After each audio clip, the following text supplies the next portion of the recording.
God, you tell me what you're going to talk about. If I can remember. Thank you very much. Thank you very much. What I'm going to talk about actually is crisis and the internet and the need for speed. I'm probably the oldest person in the room, so how many of you can tell me how many days it took between the Titanic hitting iceberg and then hitting the headlines? 23, how many? 23 what? Minutes? Days? Hours? 23 days. Okay, not quite as many as that. 2 days before it actually hit, between the time it hit the iceberg and it arrived on the Daily Mirror.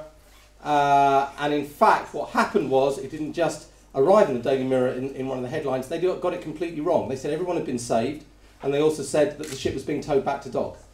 2 days it took them before the news even arrived. It took several more days before they worked out just how serious it was. Are we okay? Can we move on? Yes. Fantastic. There it is. Okay, thank you very much.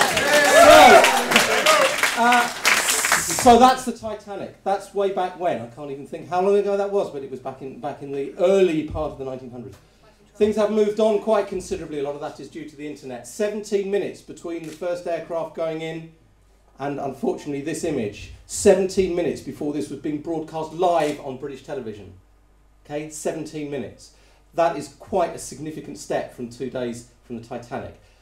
This, the Weston-super-Mare Pier, it was about a minute after they started spotting it. It was a few minutes afterwards it appeared on YouTube. I have to say, if the guy using the phone had actually bothered to phone the fire brigade first, they probably wouldn't have had the disaster that they had there. But hey, that's up to him. Crisis does have an appearance.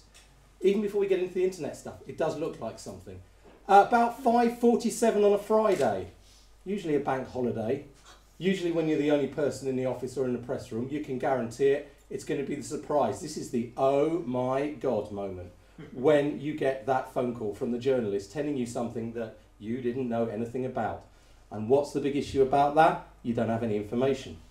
So what happens? Well, you're scrabbling around trying to find someone out, trying to find somebody to tell you what the hell's going on. And that then leads to a situation where oh my God turns into oh my God!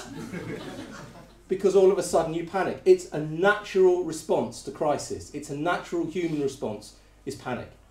It's what divers die from a lot of the time. And it's because they panic. Things get faster. You know, when you fall over and you say everything goes in slow motion, actually it isn't that. It's your brain's working faster. Everything's accelerating. Everything's starting to happen much quicker.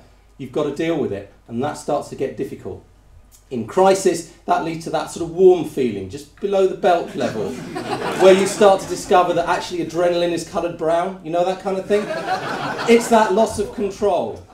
That's the next stage in crisis. The next thing that happens is your boss, the journalist, and two of your clients phone you up and say, what the hell's going on? It's external pressure. That adds to you trying to deal with the crisis.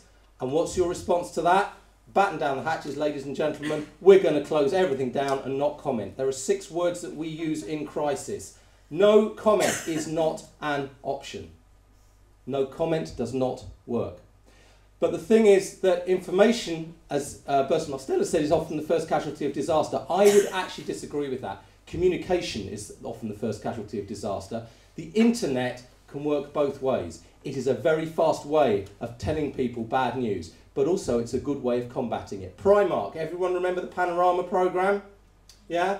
Child labour. They had already set up a website called Ethical Primark. They put it up, they got it together, and it was released at the same time as the Panorama programme. They had a video with a very scary journalist and an equally scary director talking about the problem. If you typed in Primark, you typed in child labour, the first thing you got was Ethical Primark.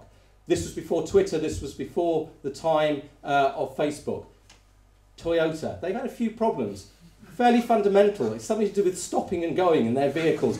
This one is the US version. They were very fast eventually when they got it together. This is their US website. It's about a whole lot of recall stuff. They had Facebook up there. It's very interesting to read some of that. A lot of positive support for Toyota started to come through once they started to handle it. The culture in Toyota changed dramatically. They used not just the social media, but they also used traditional media, and they used both. This is the Wall Street Journal. It was an incredible response by the chairman, the president of Toyota, Ida Toyoda, who actually publicly apologised in an incredible article here, and that, believe me, that's a change in culture. Scott Brownlee, who's Toyota GB's PR, he twittered a lot.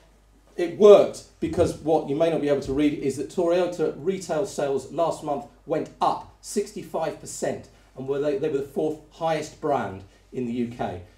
Be positive in crisis. Tell the truth because you'll get found out, and don't make promises that you can't keep, and don't make promises for other people. If you stick to those basic moralities and you understand crisis, you will survive, you will get through, and you will be able to help other people get through it as well. Thank you very much indeed.